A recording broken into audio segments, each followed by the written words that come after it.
Back to our channel. कई दिनों से हमारे चैनल पर वीडियो नहीं आ रही थी, लेकिन अब से हम ट्राई करेंगे कि हम रोज़ वीडियो डाल सकें। चलिए लास्ट एपिसोड का रिकैप करवा देते हैं। लास्ट एपिसोड में हमने देखा था कि जियान ने लिटिल फेरी डॉक्टर को कैसे आइस रिवर वैली से बचाया। उसके बाद वो फॉलन गॉड्स टीम की टीम में आ चुके थे। फॉलन गॉड्स टीम में जो पॉइजन था वो बहुत ही ज़्यादा हाइप था, जिस वजह से जियान को बहुत ज़्यादा प्रॉब्लम हो रही थी, लेकिन उसकी हेवनली फ्लेम की मदद से वो वहाँ से बच रहा था। इसके बाद जी हाँ, लिटरली डॉक्टर की बॉडी से आइसन फोर्स बाहर निकाल देता है, जिसके बाद लिटरली डॉक्टर को थोड़ा रिलैक्स महसूस होता है। एंड जियान ने शिनलैन को बाहर कुछ सामान लेने के लिए भेजा हुआ था, जो कि तियानहुआ जुंजे की बॉडी रिफाइनमेंट में काम आएगा। लेकिन जैसे ही शिनलैन वापस आती है, वो सारा सामान शिनलैन जियान को दे देती है। लेकिन शिनलैन जियान को बताती है कि जियान, तुम और little fairy doctor ice river valley ने वांटेड नोटिस दे दिया है और सभी जगह पर तुम्हारे पोस्टर लग चुके हैं एंड सभी लोग तुम्हें ढूंढ रहे हैं। एंड वो बताती है कि आइस रिवर वैली के कुछ एल्डर्स जो कि बहुत ही ज़्यादा पावरफुल हैं, और उनमें से एक सबसे पावरफुल एल्डर है जो कि है एल्डर तियानशी। वो भी यहाँ पर आ चुका है, जिसकी स्ट्रेंथ थाउजों की पीक पर है और वो बहुत ज़्यादा पावरफुल है। और उसके साथ 3 ऑल एल्डर का ग्रुप है जो कि हमें ढूंढ रहे हैं। इसलिए जियान सोचता है कि हमें इन एल्डर को टैकल करने के लिए हमें एक बहुत ही ज़्यादा पावरफुल एक 1 स्टार थाउज़न चाहिए। इसीलिए जियान सोचता है क्यों ना वो तियानहुआ जुंजे या फिर लिटिल फेरी डॉक्टर की बॉडी को रिफाइन करे। देन लिटिल फेरी डॉक्टर की बॉडी को रिफाइन करने के लिए उसे स्काई ड्रैगन स्कॉर्पियन बीस्ट का एक लेवल 7 का कोर चाहिए था। उसकी स्पेस रिंग में ये कोर है भी था, लेकिन वो लेवल 6 का था, जो कि इनसफिशिएंट था उस लिटिल फेरी डॉक्टर की बॉडी को रिफाइनमेंट करने के लिए। और उसे एक लेवल 7 के बीस्ट का ब्लड भी चाहिए था, ताकि वो तियानहुआ जुंजे की बॉडी को रिफाइन कर सके। इसके बाद लिटिल फेरी डॉक्टर बताती है कि जो स्काई ड्रैगन स्कॉर्पियन बीस्ट है वो यहीं फॉलन गॉड्स टीम में रहता है। मैं उससे पहले भी एक बार मिल चुकी हूँ और वो मेरे पीछे लगा हुआ है, क्योंकि मेरे पास वोफल पॉइजन बॉडी है और वो इस वोफल पॉइजन बॉडी से बहुत ही ज़्यादा अट्रैक्ट हो चुका है एंड वो मेरे पीछे है। उसके बाद जियान का ग्रुप धीरे धीरे फॉलन गॉड्स टीम में डीप में जाना स्टार्ट कर देता है और वो उस स्काई ड्रैगन स्कॉर्पियन बीस्ट को ढूंढना स्टार्ट कर देते हैं। देन बहुत ज़्यादा डीप जाने के बाद स्काई ड्रैगन स्कॉर्पियन बीस्ट की जो स्ट्रेंथ थी वो 8 स्टार दोजोंग थी, इसलिए वो लिटिल फेरी डॉक्टर को आसानी से सेंस कर पाता है। और वो देखता है कि ये ब्यूटी मेरे पास आ चुकी है, और वहीं वो लिटिल फेरी डॉक्टर के पास आ जाता है और वो लिटिल फेरी डॉक्टर कहता है कि तुम मेरी वाइफ बन जाओ और हम यहीं रहते हैं। उसके बाद लिटिल फेरी डॉक्टर कहती है कि मुझे तुमसे एक चीज़ चाहिए, और वो कहते हैं क्या। उसके बाद लिटिल फेरी डॉक्टर कहती है कि मुझे तुम्हारा मास्टर कोर चाहिए। उसके बाद स्काई ड्रैगन स्कॉर्पियन बीस्ट के चेहरे पर एक gloomy सा एक्सप्रेशन आ चुका था। उसके बाद वो कहते हैं कि ये शब्द तुम्हें बहुत महंगे पड़ेंगे, और ये शब्द जो तुमने मुझे बोले हैं वो तुम्हारे साथ खड़े इस लड़के को चुकाने पड़ेंगे। उसके बाद जियान भी तैयार हो जाता है उस स्काई ड्रैगन स्कॉर्पियन बीस्ट से फाइट करने के लिए। देन हमें स्काई ड्रैगन स्कॉर्पियन बीस्ट की बॉडी को दिखाया जाता है, जो कि थोड़ा सा हैंडसम भी था दिखने में, लेकिन उसके पीछे एक बड़े बड़े विंग्स थे एंड उसके पीछे एक स्कॉर्पियन टेल थी। अगर हम इन विंग्स और स्कॉर्पियन टेल को रिमूव कर दें तो बिल्कुल वो एक इंसान की तरह था। इसीलिए जो जियान और स्काई ड्रैगन स्कॉर्पियन बीस्ट के बीच फाइट स्टार्ट हो जाती है, और स्काई ड्रैगन स्कॉर्पियन बीस्ट अपने और भी सबॉर्डिनेट को अपने साथ बुला लेता है, जिनकी स्ट्रेंथ दाओजोंग के 4 स्टार पर थी। इसीलिए जियान इन सबको टैकल करने के लिए तियानहुआ जुंजे और अपने अर्थ पिट को भी वहां पर बुला लेता है। एंड उसके बाद तियानहुआ जुंजे कहते हैं कि ये तुमने किससे पाला ले लिया है, मेरे लिए भी बहुत ज़्यादा मुश्किल है इससे फाइट करना। लेकिन जियान कहता है कि आपके साथ मेरा अर्थ पपेट भी होगा जो इसके साथ फाइट करेगा। तो तियानहुआ जुंजे भी थोड़ा कॉन्फिडेंट हो जाते हैं, क्योंकि दोनों ही की ही स्ट्रेंथ 8 स्टार दाओजोंग की थी। और अर्थ पपेट दोनों ही स्काई ड्रैगन स्कॉर्पियन बीच की तरफ उड़ना शुरू कर देते हैं और उनके बीच घमासान फाइट होनी स्टार्ट हो जाती है। एंड जियान और लिटरली डॉक्टर, बाकी के जो सबॉर्डिनेट और बाकी के जो पॉइजनस बीस्ट आसपास स्काई ड्रैगन स्कॉर्पियन बीस्ट की मदद करने के लिए आ चुके थे, उसके साथ फाइट कर रहे थे। एंड एंड एंड तक आती आती ये फाइट बहुत ही ज़्यादा घमासान रूप ले जाती है। एंड उसके बाद एंड आते आते जो अर्चडीमन पपेट होता है वो स्काई ड्रैगन स्कॉर्पियन बीस्ट के सिर पर अपना पंच मारकर उसके सिर को ब्लास्ट कर देता है, जिसकी वजह से स्काई ड्रैगन स्कॉर्पियन बीस्ट वहीं पर मर जाता है।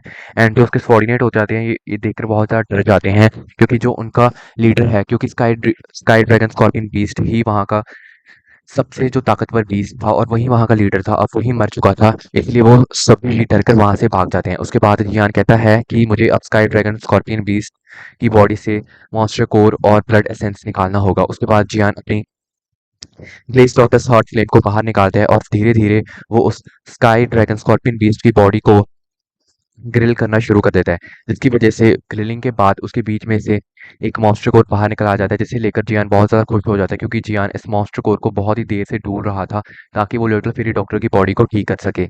उसके बाद जियान उसे थोड़ा और रिफाइन करता है, जिसके बाद उसे ब्लड एसेंस भी मिल जाता है। उसके बाद लिटिल फेरी डॉक्टर कहती है कि जियान, हमने पहले ही यहाँ पे बहुत बड़ा कमोशन क्रिएट कर दिया है और हमें यहाँ से जाना होगा ताकि और जो पार्टीज ये कमोशन देकर यहाँ आती होंगी, इसीलिए हमें और फाइट ना लड़नी पड़े, हमें यहाँ से जाना होगा। तभी जियान और जियान का ग्रुप वहाँ से निकल चलता है और जियान उसे लीड कर रहा था। वो नॉर्थ की तरफ वहाँ पर निकल चुके थे एंड वहाँ पर वो रास्ते में बात करते हैं कि लिटिल फेरी डॉक्टर कहती है कि तुम्हें पहले त्यान हुआ चुंजे की बॉडी ही रिफाइन कर देनी चाहिए, क्योंकि त्यान हुआ चुंजे पहले ही एक थाउजेंड थे। अगर वो पहले ही एक थाउजेंड थे तो उनकी स्ट्रेंथ थाउजेंड तक पहुंच जाएगी और वो थाउजेंड की पावर को इजीली कंट्रोल कर पाएंगे। लेकिन मैंने अभी तक कभी भी अपना जो वो फुल पॉइजन बॉडी है वो पूरी तरीके से कंट्रोल नहीं की है, इसीलिए मुझे नहीं पता अगर मैं वो फुल पॉइजन बॉडी मेरी रिफाइन हो जाती है क्या मैं उसे अच्छे से कंट्रोल कर पाऊंगी। उसके बाद यान हुआ जो जेफे कहते हैं कि नहीं, पहले तुम अपनी बॉडी रिफाइन कर लो लिटिल फेरी डॉक्टर, क्योंकि एक जब एक वो पॉइजन बॉडी इरप्ट होती है तब एक बड़े से बड़ा दोजन भी उसे नहीं रोक सकता, सब कोई डिस्ट्रॉय हो जाता है। लेकिन जियान उसके बाद कुछ सोचने के बाद कहता है कि नहीं, लिटिल फेरी डॉक्टर बिल्कुल सही कह रही है कि हमें पहले आपकी बॉडी रिफाइन कर देनी चाहिए। यान हुआ जुंजेबी इसके लिए मान जाते हैं। उसके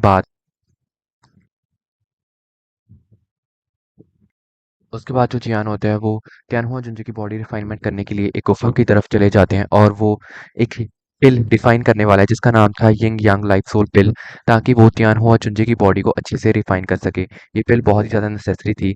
और उसके बाद जियान को पूरे 2 दिन लग जाते हैं इस यिंग यांग लाइफ सोल पिल को रिफाइन करने के लिए, क्योंकि ये पिल एक 7 टीआर की मिड ग्रेड की पिल थी। एंड उसके बाद ये कुछ पिल लाइटनिंग को भी अट्रैक्ट करती है, लेकिन वो सभी पिल लाइटनिंग वहाँ पर स्कैटर हो जाती है क्योंकि जो पॉइजन था आसपास फॉरेन गॉड्स टीम के, वो उस पिल लाइटनिंग को अपना टारगेट ही नहीं दिखाता। उसके बाद वो पिल लाइटनिंग वहाँ से गायब हो जाती है।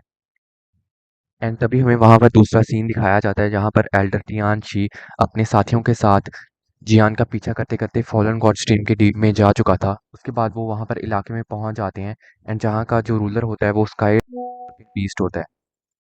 तभी तियांशी महसूस करता है, वो कहता है कि यहाँ पर मुझे स्काई ड्रैगन स्कॉर्पियन बीस्ट का कोई भी निशान दिख नहीं रहा है। उसके बाद वो कहता है कि यहाँ पर मुझे कुछ कॉर्प्स दिख रही हैं और वो कॉर्प्स किसी और की नहीं, वो स्काई ड्रैगन स्कॉर्पियन बीस्ट की थी। सभी लोग ये देखकर हैरान हो जाते हैं कि कौन है ऐसा जिसने यहाँ के रूलर मीन्स जिसकी स्ट्रेंथ दोजों के 8 स्टार पर थी उसे भी मार डाला।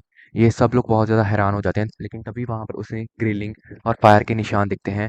एंड उनमें से एक बंदा बताता है कि ये ग्रिलिंग और फायर के निशान उन्हीं जो लिटिल फेरी डॉक्टर है उसी की एक ग्रुप में एक इंसान के पास थी, क्योंकि उसके पास बहुत ही स्ट्रॉन्ग हेवनली फ्लेम थी, इसलिए वो ये कह सकते थे कि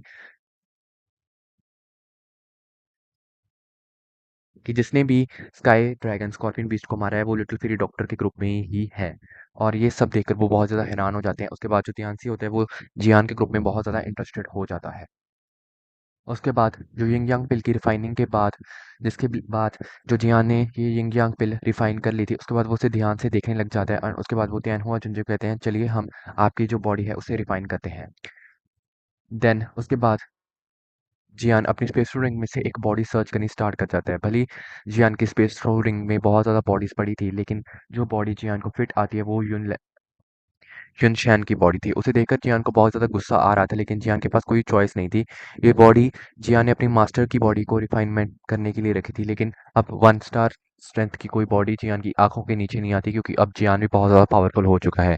इसलिए वो एक्सपेरिमेंट के तौर पर युन शैन की बॉडी निकालता है, जो कि एक आइस के कॉर्प में बिल्कुल ज़्यादा बंद होती हैं। एंड वो यून सैन की बॉडी को तियान हुआ जुंजे की बॉडी बनाने के लिए तैयारी शुरू कर देता है। उसके बाद वो अपनी फायर बाहर निकालता है एंड वो उस आइस को मेल्ट करना शुरू कर देता है। देन उसके बाद जियान तियान हुआ जुंजे को कहते हैं कि वो अपनी स्पिरिचुअल स्ट्रेंथ का एक थ्रेड यून सैन की बॉडी में डाल दे, जिसकी वजह से जो तियान हुआ जुंजे हैं वो यून सैन की बॉडी से थोड़ा कनेक्ट कर पाएंगे। उसके बाद जियान एक जेट ग्रीन बॉटल अपनी स्पेस रिंग से बाहर निकालते हैं, जिसके अंदर एक ब्लड होता है और वो और किसी का नहीं, वो स्काई ड्रैगन स्कॉर्पियन बीच का ब्लड होता है। एंड वो ब्लड जियान यून फैन की बॉडी में डाल देता है, जिसकी वजह से उसकी बॉडी में थोड़ी लाइफ आनी शुरू हो जाती है। एंड तभी वो टैन हुआ जन जैसे कहते हैं कि वो उस यिंग यांग लाइफ सोल पिल को खा लें, उसे ऑब्जर्व कर लें। एंड जब युनसेन की बॉडी में थोड़ी लाइफ आ जाती है एंड तभी जियान युनसेन को युनसेन की बॉडी में लाइफ आ चुकी थी एंड उसके बाद जियान त्याहुन जो जुंजे को कहता है कि आप जल्दी से युनसेन की बॉडी में एंटर कर जाइए। एंड उसके बाद जैसे ही त्यानहुआ जुंजे युनसेन की बॉडी में एंटर करते हैं एंड उसके बाद जियान कहता है कि अभी आप सक्सेसफुली इसकी बॉडी में एंटर नहीं हुए हो, आपको मेरी जो हेवनली फ्लेम है उसकी ग्रिलिंग बहुत ज़्यादा टाइम तक सहन करनी होगी, तभी आप इसकी बॉडी में कंप्लीटली फिट हो पाओगे। उसके बाद जियान को 2 दिन लग जाते हैं, लगभग वो ग्रिलिंग करता ही रहता है एंड त्यानहुआ जुंजे को बहुत ही ज़्यादा जो प्रेशर है, जो दर्द है वो सहन करना पड़ रहा था। लेकिन एक दिन रिफाइनमेंट करते-करते आसपास का माहौल चेंज होना शुरू हो जाता है और क्योंकि आसपास का माहौल इसलिए चेंज हो रहा था क्योंकि वहाँ पर आ चुका था एल्डर तियांशी। इसीलिए लिटिल फेरी डॉक्टर वहाँ पर चली जाती है एल्डर तियांशी की मदद करने के लिए, लेकिन तियानहुआ जुंजे अभी भी अपनी बॉडी को युनसेन की बॉडी के साथ एडजस्ट करने की कोशिश कर रहे थे। एंड जियान अपनी पूरी ताकत लगा देता है युनसेन की बॉडी और तियानहुआ जुंजे की सोल को मर्ज करने के लिए एंड तभी वहां पर आ जाता है आइस रिवर वैली का वो एल्डर शी, जिसके साथ लिटिल फेरी डॉक्टर फाइट कर रही थी एंड अर्थ पपेट भी फाइट कर रहा था, लेकिन बहुत बुरे तरीके से हार रहे थे। अर्थ पपेट तो पहले ही हार चुका था। लिटिल फेरी डॉक्टर अपनी पूरी ताकत से उस एल्डर को हराने की कोशिश कर रही थी, लेकिन लिटिल फेरी डॉक्टर की स्ट्रेंथ उसके सामने बहुत कम थी एंड लिटिल फेरी डॉक्टर को वो मरने की हालत पर ले आया था। वो एक ही अटैक से लिटिल फेरी डॉक्टर को ख़त्म करने वाला था, लेकिन तभी वहाँ पर आ जाते हैं हमारे तियान हुआ जुंजे, जिनकी बॉडी अब रिफाइन हो चुकी थी जिनकी बॉडी अब रिफाइन हो चुकी थी एंड वो वहाँ पर आ जाते हैं। एंड इसके बाद का जो हमारा चैप्टर है वो हम नेक्स्ट वीडियो में डिस्कस करेंगे। एंड इस वीडियो में हमने देख लिया है कि कैसे जिया ने तैनहुआ जुंजे की बॉडी रिफाइन कर ली है एंड अभी तक जो तैनहुआ जुंजे हैं वो एक दाऊज़ोन बन चुके हैं, मीन्स अब उनकी स्ट्रेंथ 1 स्टार दाऊज़ोन है एंड वो अब किसी को भी मतलब यहाँ पर जो एल्डर तियांशी आया वो उसे आसानी से हरा सकते हैं। एंड इसके बाद ही हम बैटल नेक्स्ट एपिसोड में देखेंगे। चलिए, आज का अगर एपिसोड आपको पसंद आया हो तो वीडियो को लाइक और चैनल को सब्सक्राइब ज़रूर कर दीजिएगा। अब हम ट्राई करेंगे कि हम आपके लिए नोबल के ये बेहतरीन बेहतरीन से एपिसोड रोज ले आकर आ सकें। Thank you. तब तक के लिए बाय बाय।